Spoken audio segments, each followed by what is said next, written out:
Hello friends, welcome back to our channel. আজকে আমরা জানব আগর গাছ বা অগরুডের চাষ এবং এর বিপুল চাহিদা ও অভাবনীয় অর্থনৈতিক বাজারদর সম্পর্কে। তো বন্ধুরা, দেরি না করে চলুন দেখে নিই আজকের ভিডিওটি।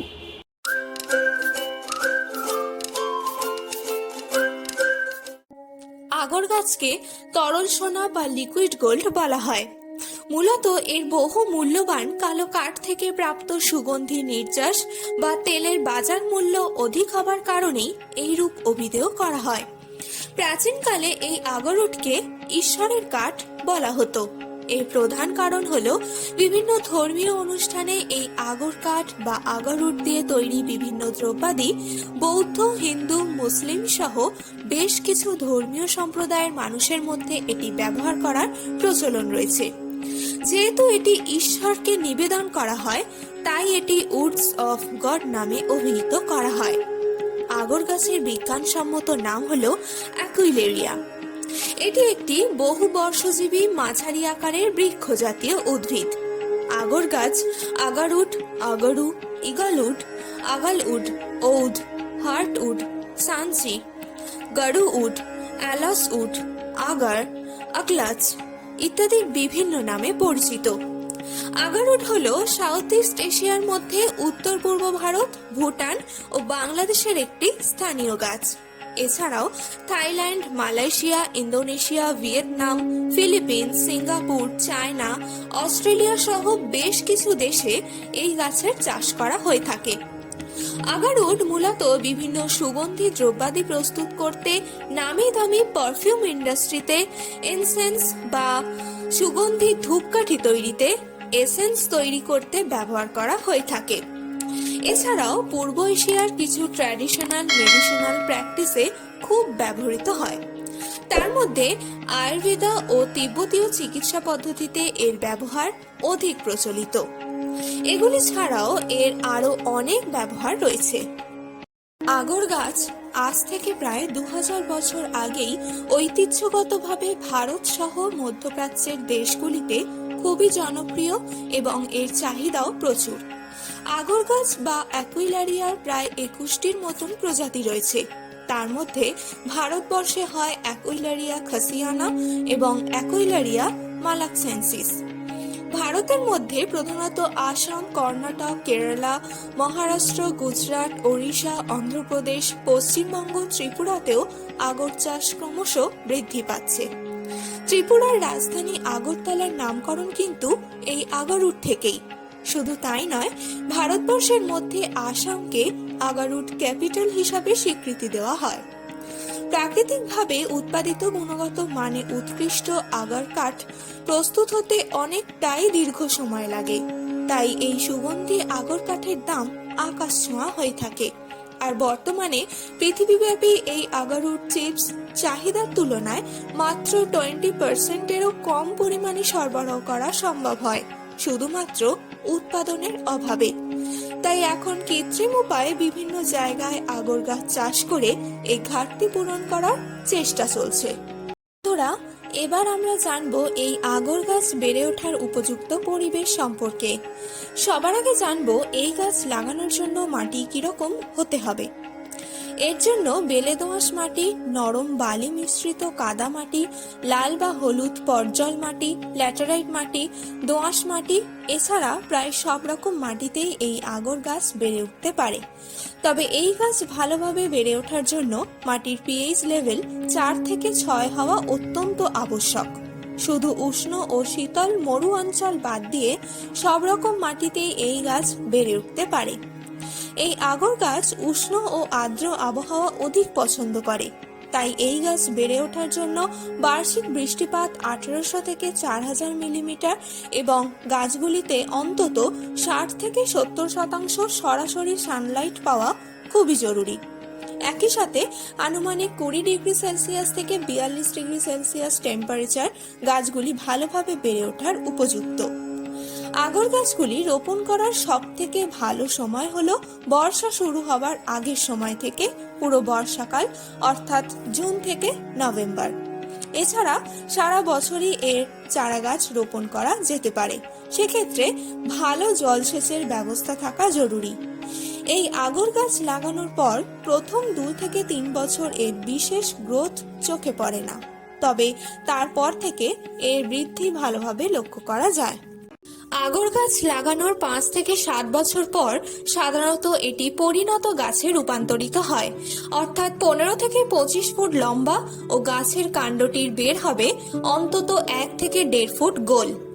এরপর এই পরিণত গাছের গায়ে ইনফেকশন ঘটানোর জন্য বিশেষ পদ্ধতিতে গাছের কাণ্ডে ক্ষতের সৃষ্টি করা হয়। তারপর ইনঅকুলেশনের মাধ্যমে ওই ক্ষতস্থানের মধ্যে কিছু রাসায়নিক ঔষধ প্রয়োগ করা হয়, যার ফলে গাছের কাঠ ধীরে ধীরে কালো বর্ণ ধারণ করে এবং সেই মহামূল্যবান সুগন্ধি কাঠে রূপান্তরিত হয়। এটি এমন একটি প্রক্রিয়া যেমনটা মানবদেহের কোনো অংশ কেটে গেলে সেই অংশে রক্ত প্রবাহ বন্ধ করার জন্য আমাদের শরীর থেকে শ্বেত রক্তকণিকা নির্গত হয়ে ঘা শুকোতে সাহায্য করে, ঠিক তেমনি এই আগর গাছের ক্ষেত্রেও ওই রাসায়নিক ঔষধের প্রয়োগের মাধ্যমে গাছের গায়ে কাটা অংশ থেকে এক ধরনের রজন নির্গত হতে সাহায্য করে এবং ওই রজন আগর কাঠের ক্ষতস্থান রিপেয়ার করতে সাহায্য করে। সেক্ষেত্রে আগর কাঠের সাথে ওই রজন মিশে গেলে তা ক্রমশ কালো বর্ণ ধারণ করে, আর এই কালো বর্ণের কাঠটি হলো বহু মূল্যবান আগর কাঠ।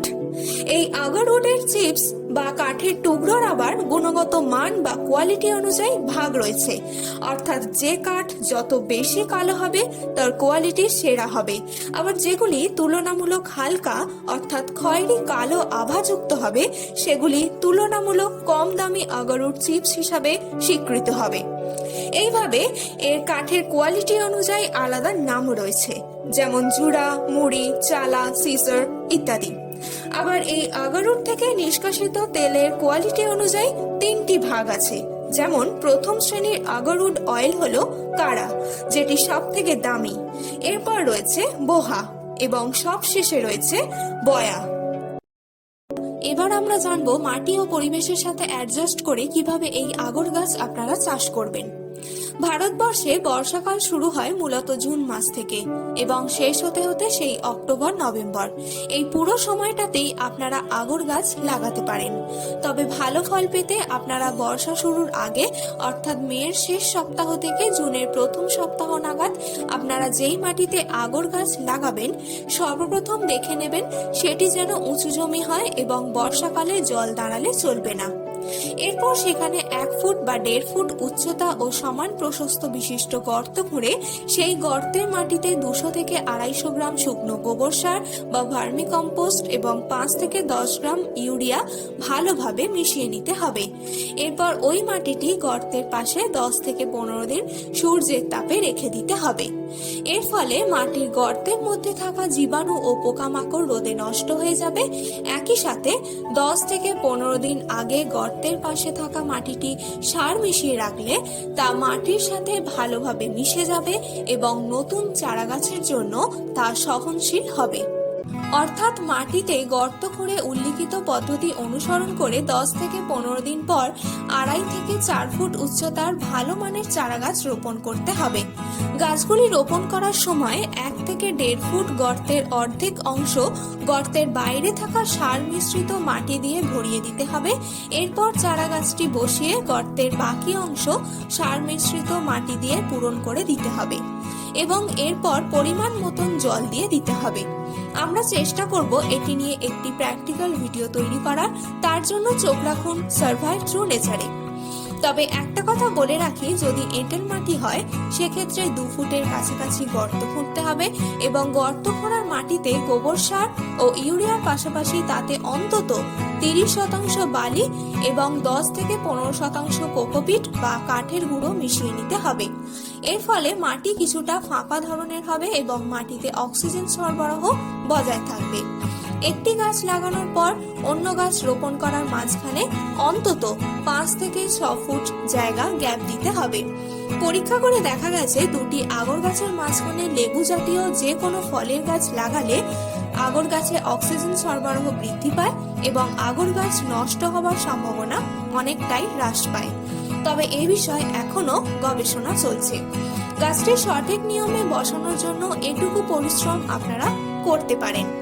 এছাড়া সারা বছর গাছটিতে প্রয়োজন মতন জল দিতে হবে এবং বছরে একবার বর্ষার শুরুতে গাছের গোড়ায় কিছুটা জৈব সার দিয়ে মাটি চাপা দিয়ে দিতে হবে।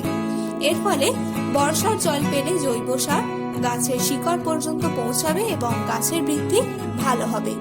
বন্ধুরা, এবার জানবো এই আগর গাছ চাষ করার খরচ এবং এর বিপুল চাহিদা সহ অর্থনৈতিক বাজারদর সম্পর্কে। পশ্চিমবঙ্গে 1 বিঘা জমিতে মোট আগর গাছ লাগবে 470 থেকে 500টির মতন। গাছগুলি কিনে সার ও গাছ লাগানোর মজুরি সহ 10 থেকে 12 বছর পরিচর্যার জন্য গাছ প্রতি আনুমানিক খরচ পড়বে 250 টাকা থেকে 300 টাকা। গাছগুলিতে সারা বছর প্রয়োজন মতন জল ও সার প্রয়োগ করতে হবে। এরপর 5 থেকে 7 বছর পর গাছগুলি পরিণত গাছে রূপান্তরিত হলে তাতে ইনকুলেশন পদ্ধতিতে একটি বিশেষ রাসায়নিক ঔষধ প্রয়োগ করতে হবে। ঔষধ প্রয়োগ করার 2 থেকে 3 বছর পর গাছগুলি খুব ভালো আগরউডে পরিণত হবে। তবে ঔষধ প্রয়োগ করার 8 মাস থেকে 1 বছর পরেও হারভেস্টিং করা যেতে পারে। সেক্ষেত্রে ওই গাছের মূল্য কম হবে। আগর গাছ লাগানোর 8 থেকে 10 বছর পর গাছগুলির এক একটির দাম হবে 20,000 টাকা থেকে 1.5 লক্ষ টাকার কাছাকাছি। অর্থাৎ এই আগর গাছ লাগিয়ে আপনারা 8 থেকে 10 বছর পর অনায়াসেই কয়েক কোটি টাকা উপার্জন করতে পারেন শুধুমাত্র 1 বিঘা জমি থেকে। এর পাশাপাশি লেবু গাছ লাগালেও তা থেকে আলাদাভাবে আপনারা অর্থ উপার্জন করতে পারেন। ১২শ শতাব্দীর সময়কালে আন্তর্জাতিক বাণিজ্য ক্ষেত্রে ভারতবর্ষ ছিল আগরুট সরবরাহের প্রথম উৎসগুলির মধ্যে অন্যতম।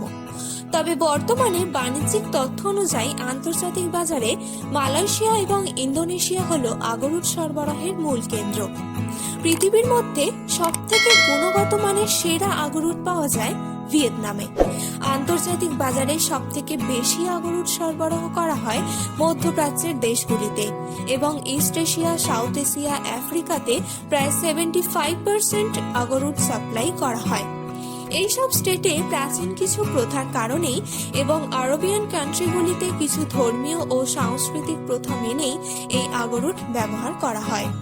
এছাড়াও Europe, Latin America, North America, ওশিয়ানিয়াতেও কিছু কিছু সাপ্লাই করা হয় এই আগরুট। বন্ধুরা, আমরা আগেই বলেছি যে আগরুট চাহিদার তুলনায় অনেক কম পরিমাণে উৎপাদন হয়। তাই বর্তমানে সাউথ ইস্ট এশিয়ার অনেক কান্ট্রিতে এবং ভারতবর্ষেরও অনেক স্টেটে সরকারি ও বেসরকারি কিছু সংস্থার উদ্যোগে এই আগর গাছ চাষ করানো হচ্ছে। ওয়েস্ট বেঙ্গলের সব জায়গাতেই এই আগরুট চাষ করা যায়। এটি চাষ করার জন্য বাড়ির আশেপাশে বা গ্রামের পুকুরের পাড়ে যে কোনো উঁচু জমি যেখানে বর্ষাকালে জল জমে না সেই রকম জমি ব্যবহার করা যেতে পারে। বর্তমানে ইয়ং জেনারেশন যদি এখন এই গাছটি লাগায় তবে আজ থেকে 10 থেকে 12 বছর পর প্রাকৃতিক উপায়ে একটি ভালো অর্থ উপার্জনের সম্ভাবনা রয়েছে। বন্ধুরা, একটি বিশেষ তথ্য জেনে রাখা অত্যন্ত প্রয়োজন। এই অ্যাকুইলারিয়া হলো একটি বিপন্ন বা বিলুপ্তপ্রায় প্রজাতি। মূলত এককালে বন জঙ্গল থেকে ব্যাপক হারে এই গাছ কাটার কারণে বর্তমানে foreign trade development and regulation act 1982 এর দ্বারা বন জঙ্গল থেকে সংগ্রহ করা আগরুট নিয়ে বাণিজ্য করা আইনত নিষিদ্ধ। তবে নিজের জমিতে এই আগর গাছ চাষ করা যেতেই পারে, সেক্ষেত্রে কোনো বিধিনিষেধ নেই। শুধুমাত্র হারভেস্টিং করার সময় নিজের জেলার ফরেস্ট ডিপার্টমেন্ট অফিসারের থেকে বিশেষ অনুমতিপত্র সংগ্রহ করে নিতে হবে। তবে বন্ধুরা, সেই বিষয়ে বিশেষ দুশ্চিন্তার কোনো কারণ নেই। আপনারা নিশ্চিন্তে এই চাষ করতে পারেন অধিক মুনাফা অর্জনের জন্য। এই আগর গাছ চাষের সম্পর্কে বা এর বাজার সম্পর্কে আরো জানতে আমাদের ডেসক্রিপশনে দেওয়া হোয়াটসঅ্যাপ নম্বরে আপনারা যোগাযোগ করতে পারেন। সম্পূর্ণ ভিডিওটি মন দিয়ে দেখার জন্য আপনাদেরকে অসংখ্য ধন্যবাদ। ভিডিওটি কেমন লাগলো তা আপনারা আমাদেরকে কমেন্ট এবং লাইকের মাধ্যমে জানাবেন। আর এই চ্যানেলটিকে ইতিমধ্যে যারা সাবস্ক্রাইব করেছেন তাদের অসংখ্য ধন্যবাদ। আর এখনো পর্যন্ত যারা সাবস্ক্রাইব করেননি তারা অতি অবশ্যই এক্ষুনি সাবস্ক্রাইব করে নিন। আপনারা সকলে সুস্থ থাকুন, ভালো থাকুন এবং প্রকৃতির সাথে থাকুন।